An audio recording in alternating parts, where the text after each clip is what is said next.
오늘 본문은 갈라디아서 전체를 맺는 바울의 마지막 권면입니다. 보통 편지의 마지막은 어떻게 마무리가 됩니까? 이제 의례적으로 끝인사로 마무리를 하게 됩니다. 그런데 갈라디아에서는 지금까지 전한 복음, 그 본론의 이야기들을 다시 한번 요약하면서 강조해주고 있는 그런 느낌이 듭니다. 그 어떤 순간보다도 강조하고 싶은 진리를 지금 다시금 새겨주려고 하는 것 같아요. 복음의 핵심을 어떻게 살아내야 하는지 강조하는 선언문입니다. 실제 삶에서 믿음이 어떻게 증명돼야 하는지를 말씀하고 계세요. 그 핵심이 바로 뭐라고 이야기하는 겁니까? 사랑이라고 말씀하는 것입니다. 우리가 믿는 복음은 머리로 동의하는 이론이 아니라 삶으로 증명되는 믿음, 곧 사랑으로 나타내는 믿음이라는 얘기입니다. 오늘 말씀 11절 말씀 같이 봉독합니다. 내 손으로 너희에게 이렇게 큰 글자로 쓴 것을 보라. 당시에는 대부분 대필자를 두어서 받아 쓰는 방식으로 써내려갑니다. 하지만 중요한 부분만큼은 대필시키지 않아요. 직접 씁니다. 바로 이 부분이 그런 대목입니다. 오늘 본문은 바울이 자필로 기록하고 있는 부분이에요. 큰 글자로 썼다는 것은 바울이 시력이 나빠서 큰 글자로 썼다는 얘기가 아니라 그만큼 강조하기 위해서 썼다는 이야기이죠. 말할 때 내가 힘줘서 말합니다. 이렇게 얘기하잖아요. 강조할 때 큰 글자로 씁니다. 강조하면서 지금 이야기하고 있는 것입니다. 마지막 메시지를 남길 때에 결코 대충 마무리하고 있지 않아요. 그러면 그토록 바울 사도가 강조하고 싶은 갈라디아 교회를 향하여서 강조하고 싶은 이야기는 무엇입니까? 12절 말씀에 무릇 육체의 모양을 내려 하는 자들이 억지로 너희에게 할례를 받게 함은 그들이 그리스도의 십자가로 말미암아 박해를 면하려 함뿐이라 말씀하고 있어요. 할례를 받도록 강요하는 사람들이 있다는 거예요. 이들에 대해서 경계하고 있습니다. 이들은 유대인의 전통에 대해서 굉장히 강조합니다. 율법에 대해서 1.1획도 틀리지 말고 꼭 그대로 지켜야 된다 강조하는 사람들이에요. 그러니까 예수를 믿어도 반드시 할례를 받아야 돼. 오히려 할례가 더 중요해. 이렇게 이야기하고 있다는 얘기입니다. 이 할례를 받는 것이 마치 신앙적으로 우월하다는 것을 표현하기 위한 거예요. 같은 신앙인이 아니라는 얘기입니다. 나는 특별해. 이걸 보여주기 위한 증거가 바로 할례라고 말하는 겁니다. 여러분, 형식이 중요합니까? 중요하지 않습니까? 중요합니다. 네, 형식도 중요합니다. 쓸모없다고 말씀드리는 게 아니에요. 형식이 중요합니다. 본질을 담아내는 그릇의 역할을 하기 때문에 형식이 중요합니다. 그런데 본질보다도 그 내용보다도 형식을 중요하게 붙잡는다면, 그래서 주객이 전도되어서 형식이 중요하다고 강조가 되면 내용은 뒷전이고 형식만 붙잡게 되는 것, 그게 문제가 된다는 말씀입니다. 형식을 통해서 자기 자랑을 하고자 하는 이기적인 마음이 발동이 된다는 얘기예요. 겉모양을 자랑하는 신앙인이 된다는 말씀입니다. 13절에 조금 더 노골적으로 밝히고 있는데요. 할례를 받은 그들이라도 스스로 율법은 지키지 아니하고 너희에게 할례를 받게 하려 하는 것은 그들이 너희의 육체로 자랑하려 함이라. 할례를 받은 사람, 지금 할례를 꼭 받도록 강요하는 그 사람일지라 할지라도 자신은 할례를 받더라도 율법은 지키지 못하면서 오히려 다른 사람에게 할례를 받도록 강조하고 있다는 얘기입니다. 그래서 저 사람은 나 때문에 할례 받았어. 이렇게 자기 자랑을 하는 거예요. 저 사람은 나 때문에 이렇게 신앙생활 할 수 있어. 이렇게 자기 자랑 삼는 것입니다. 자신의 종교적인 업적을 쭉 이렇게 들먹여요. 겉으로 보이는 경건을 드러내며 자랑하고자 하는 마음이 있다는 얘기입니다. 겉모양의 신앙은 언제나 나를 늘 자랑하게 만들어요. 나의 경건이 이 정도다.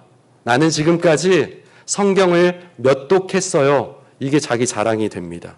나는 금식 기도를 며칠 동안 해봤어요. 이게 또 자랑이 돼요. 또 나는 늘 새벽 기도 빠지지 않아요. 이게 또 자랑이 될 수 있죠. 경건의 생활. 나는 교회를 위해서 누구보다도 열심입니다. 누구보다도 열심히 봉사합니다. 이게 또 자랑이 된다는 얘기입니다. 바울은 지금 철저하게 이것들 다 배격하고 있습니다. 다 부정하고 있습니다. 우리 안에도 겉모양의 신앙이 자리 잡기가 참 쉽지요. 주일에 빠지지 않고 예배하는 것 너무 중요합니다. 그런데 이것 지키는 것, 이것 자체만을 중요하게 생각하는 것, 그리고 봉사하는 것, 헌금하는 것, 외적으로는 신앙생활을 잘하는 것처럼 보여요. 굉장히 경건해 보입니다. 하지만 실제로는 자기 이미지를 잘 관리해서 나는 누구보다도 믿음이 좋은 사람, 신앙이 좋은 사람, 공동체 안에서 인정받으려는 마음이 있을 수도 있다는 얘기예요. 있을 수도 있다는 얘기입니다. 꼭 다 그렇다는 얘기는 아니에요.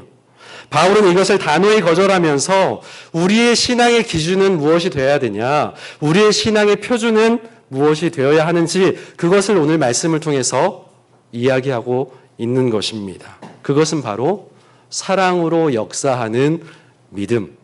한번 따라하겠습니다. 사랑으로 역사하는 믿음. 사랑으로 역사하는 믿음이라고 하는 거예요. 믿음의 중심이 사랑이 아니면 그것은 율법주의의 다른 모습일 수가 있습니다. 사랑 없는 헌신은 자기 자랑이 됩니다. 나는 이만큼 헌신했어. 이게 자기 자랑이 돼요. 자기 위안이 됩니다. 이만큼 충분히 했으니까 나는 내 몫을 다 했어. 이렇게 여길 수 있다는 거예요. 사랑 없는 열심은 비교를 부르지요. 다른 사람에 비해서 나는 이만큼 열심히 헌금했어. 나는 이만큼 열심히 봉사했어. 이렇게 비교합니다. 차별하게 되죠. 내가 누구보다도 열심이라고 생각하는 겁니다. 우리 중심의 믿음을 한번 점검해 볼 수 있는 오늘 이 시간 될 수 있기를 바랍니다. 바울은 오직 예수 그리스도의 십자가만을 자랑한다고 고백하고 있어요. 14절 말씀에 그러나 내게는 우리 주 예수 그리스도의 십자가 외에는 결코 자랑할 것이 없습니다. 십자가 외에는 자랑할 것이 없습니다. 나는 십자가만을 자랑합니다. 이렇게 고백하고 있습니다. 뭘 자랑한다고요? 십자가만을 자랑하고 있습니다. 바울은 유대인 중에 유대인입니다. 할례도 받았고 율법에 정통했어요. 누구보다도 학식이 뛰어납니다. 많이 배웠습니다. 그의 업적을 자랑하려면 끝도 없습니다. 그런데 그것들을 다 내려놓았어요. 그리고 십자가만을 자랑합니다. 지금 이렇게 말하고 있습니다. 머리로 아는 알매 고백이 아니라 그래요. 하나님이 창조주죠. 예수님이 나의 구원자이죠. 이것을 우리가 압니다 하는 그런 고백이 아니라 내 마음 깊은 곳에서 인정이 되고 내 삶의 경험에서 믿음으로 고백이 되는 그 삶의 고백으로 내가 십자가만을 자랑합니다. 이렇게 말하고 있습니다. 그는 예수 그리스도의 십자가 외에는 자랑하지 않겠다고 말합니다. 왜요? 나를 구원해 주신 것이 바로 십자가이기 때문에, 나를 구원해 준 것이 내 학벌이 아니라, 나를 구원해 준 것이 내 가문이 아니라, 내 이력이 아니라, 스펙이 아니라, 내 조건이 아니라 나를 구원해 준 것이 오롯이 십자가이기 때문에 나는 십자가만을 자랑합니다. 이렇게 이야기합니다. 십자가는 인간의 자랑을 완전하게 무너뜨리는 사건이에요. 하나님이신 예수님께서 직접 오셔서 희생하신 사건입니다. 우리를 하나 되게 하신, 하나님과 연합하게 하는 사건이에요. 그러므로 우리는 자랑할 것이 없어요. 십자가로 인해서 새 생명을 얻었고, 십자가로 인해서 하나님의 자녀가 되었고, 십자가로 인해서 덤으로 사는 인생을 살게 되었기 때문에 자랑할 것이 십자가 말고는 없는 것이 당연한 것입니다. 예수님의 희생의 사랑, 겸손과 순종의 결정체가 바로 이 십자가입니다. 그런데 세상에 얼마나 자랑할 것이 많이 있습니까? 많이 배운 것이 자랑거리가 됩니다. 뛰어난 이력이 자랑거리가 됩니다. 다른 사람들에 비해서 재테크를 잘하는 그런 능력이 뛰어나서 큰 부를 축적한 것이 또 자랑거리가 됩니다. 외모도 그럼 자랑거리가 되죠. 뜬금없이 막내 완이가 식탁에서 나는 민머리가 돼도 좋고 민머리가 아니어도 좋고 그렇게 얘기를 하는 거예요. 그러니까 그 얘기를 듣더니 엄마가 민머리 되면 안 된다고. 근데 저는 그랬어요. 상관없다. 상관없다. 외모가 중요한 게 아니다. 이렇게 얘기해 줬습니다. 외모가 다른 사람보다 뛰어나면 얼마나 그것이 또 자랑거리가 됩니까? 자녀의 성취까지. 내가 자녀에게 공들이고 애쓰고 수고하고 이랬더니 자녀가 꾸준하게 그 계획대로 플랜대로 잘 따라와 주어서 원하는 학교에 진학하고 또 직장에 들어가고 가정을 이루고 후사를 낳고 뜻대로 다 되는구나. 이게 또 자랑이 돼요. 그렇게 못 되면 또 기죽습니다. 반대로. 자랑의 목록은 이처럼 끝이 없는 것 같아요. 교회 안에서도 마찬가지입니다. 내가 얼마나 봉사했는지, 또 어떤 사람은 자기 자녀가 얼마나 교회에 헌신하는지를 자랑합니다. 하지만 바울사도는 이 모든 것을 다 배설물로 여기면서 십자가 외에는 자랑할 것이 없습니다. 십자가 외에는 자랑할 것이 없습니다. 그렇게 고백해요. 자랑할 것이 없어서 십자가만 자랑하는 사람이 아니잖아요. 다른 게 자랑할 게 없으니까, 내세울 게 없어서 십자가를 자랑하는 게 아니에요. 얼마나 인간적으로 보면은 최고인 상황입니까, 바울이. 자랑할 것 투성인데 그것들을 다 배설물로 여기면서 나는 십자가만 자랑한다. 이렇게 이야기하고 있는 거예요. 미국의 유명한 복음 전도자 무디가 어느 날 부유한 가정에 초대받아서 설교하러 갔습니다. 그런데 한켠에 장식장에 금박을 한 금으로 장식된 성경이 놓여져 있었습니다. 성경을 장식품으로 올려놓았어요. 거기에 눈길을 이렇게 시선이 꽂히자 주인이 그것을 꺼내 들고는 이것은 금으로 장식된 성경입니다. 막 자랑을 늘어놔요. 무디가 그 성경을 받아들고 먼지를 털어내면서 이 성경이 사용되지 않은 만큼, 펼쳐지지 않은 만큼 당신의 삶에도 복음이 스며들지 않았을까 염려됩니다. 이렇게 이야기했다고 합니다. 우리의 신앙의 자랑은 성경을 얼마나 많이 갖고 있느냐, 얼마나 비싼 성경을 갖고 있느냐, 이게 아니죠. 얼마나 말씀대로 사려고 애를 썼느냐, 얼마나 하나님의 뜻을 붙잡고 살아갔느냐, 거기에 있는 것입니다. 왜 바울은 이처럼 십자가만 자랑할까요? 자신을 구원했기 때문입니다. 가문이 자신을 구원해 준 게 아니고, 학벌이 자신을 구원해 준 게 아니고, 체력이 자신을 구원해 준 게 아니라 나의 죄를 대신해 죽으신 예수님의 십자가가 아니었다면 아직도 죄 가운데 사망의 음침한 골짜기를 다닐 수밖에 없는 그런 처지를 자신은 잘 알고 있다는 그러한 고백입니다. 십자가는 나를 새롭게 합니다. 그리고 세상과 나 사이의 옛 질서들, 지금까지 내 판단에서 맺어왔던 그런 질서들이 다시 한번 새롭게 정립시켜 줍니다. 그래서 바울은 이 십자가로 말미암아 세상이 나를 대하여 십자가에 못 박히고 나도 세상에 대해서 그러하리라 이렇게 고백하는 거예요. 신앙의 선을 다시 긋는 것입니다. 이제 나는 세상의 가치관과 단절되었다. 세상의 방식대로 살지 않겠다. 이런 선언이죠. 그리고 나는 십자가의 사랑, 그 겸손과 순종, 용서와 화해의 길을 걷겠다라는 결단인 것입니다. 이것이 진정한 복음의 삶입니다. 진정한 복음의 삶을 살아갈 수 있는 저와 여러분 인생이 될 수 있기를 소망합니다. 그러므로 할례를 받았느냐 할례를 받지 않았느냐 이게 중요해요, 중요하지 않아요? 중요하지 않아요. 15절 말씀입니다. 할례나 무할례가 아무것도 아니로되 오직 새로 지으심을 받는 것만이 중요하니라. 뭐가 중요합니까? 새로 지으심을 받는 것만이 중요합니다.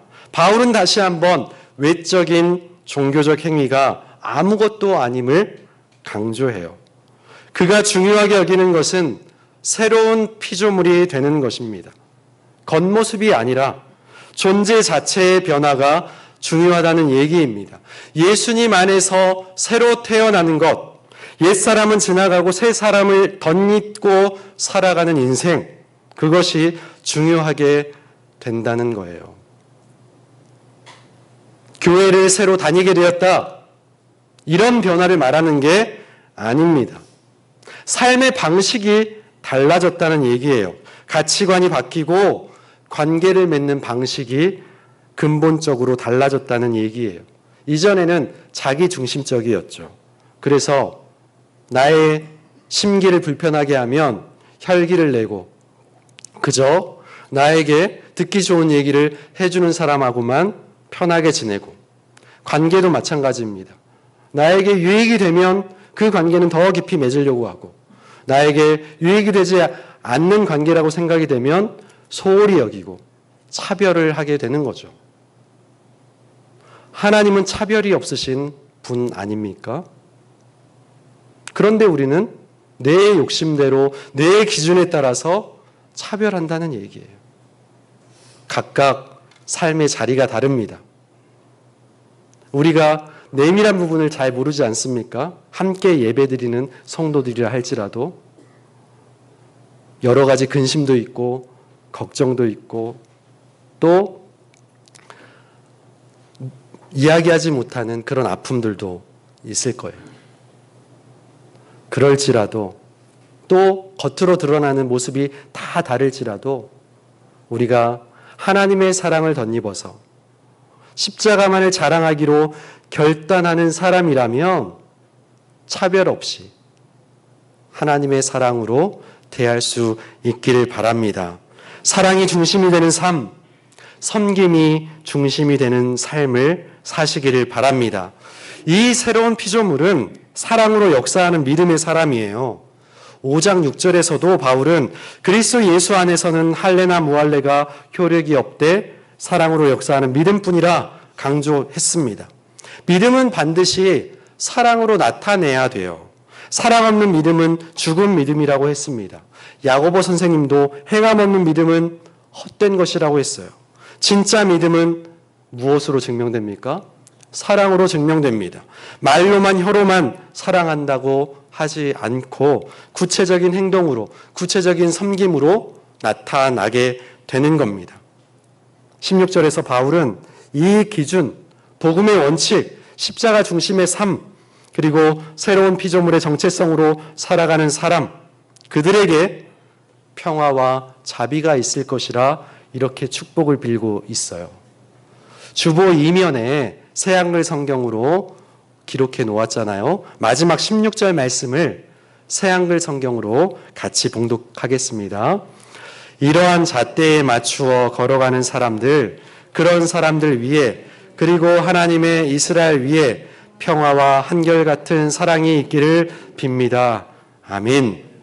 이러한 잣대에 맞추어 걸어가는 사람, 새로운 피조물의 정체성을 가지고 살아가는 사람, 십자가만을 의지하며 살아가는 사람, 내 다른 것들은 다 내려놓고 십자가만을 자랑하기로 결단하는 이 기준,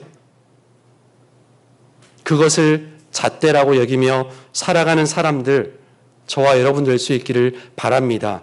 그렇게 결단하는 우리들 위해 하나님의 평화와 한결같은 사랑이 임하실 줄로 믿습니다. 사랑하는 성도님 여러분, 바울은 갈라디아에서 결론에서 복음의 본질로 다시 돌아갔어요. 겉모양이 아니라 중심을, 형식이 아니라 본질을, 자랑이 아니라 십자가를 따른다는 얘기입니다. 그리고 이 복음은 삶에서 사랑으로 나타나야 한다 이야기합니다. 얼마나 많은 것을 알고 있느냐, 그것보다 얼마나 깊이 사랑하느냐, 그게 중요해요. 그게 우리의 믿음을 증명합니다. 신앙의 연수가 믿음을 증명하는 것이 아니고, 직분이 우리의 믿음을 증명하는 것이 아니고, 얼마나 깊이 지체들을 사랑하는지, 그것이 우리의 믿음을 증명합니다. 예배 후에, 그래서 우리의 삶의 자리가 더 중요한 거예요. 가정에서, 삶의 터전에서, 일터에서 우리가 살아내는 작은 사랑의 행동들, 실천들, 그것이 곧 복음의 통로가 되는 길이 될 것입니다. 오늘 하루도, 이번 한 주간도 사랑으로 믿음을 증명하는 새로운 피조물로 살아가기를 축복합니다. 우리의 자랑이 오직 예수 그리스도의 십자가 뿐입니다. 그 십자가를 붙잡고 한 주간도 믿음으로 살아가십시다. 하나님 아버지, 우리에게 복음을 허락하시고 십자가를 자랑하게 하시니 감사합니다. 율법과 외식, 형식에 얽매이기보다 주님께 받은 사랑을 실제로 살아내는 자 되게 해 주옵소서. 새로운 피조물로서 날마다 사랑으로 믿음을 증명하게 하시고 그 길을 걸어갈 때 평화와 자비로 함께하여 주옵소서. 예수님의 이름으로 기도합니다. 아멘.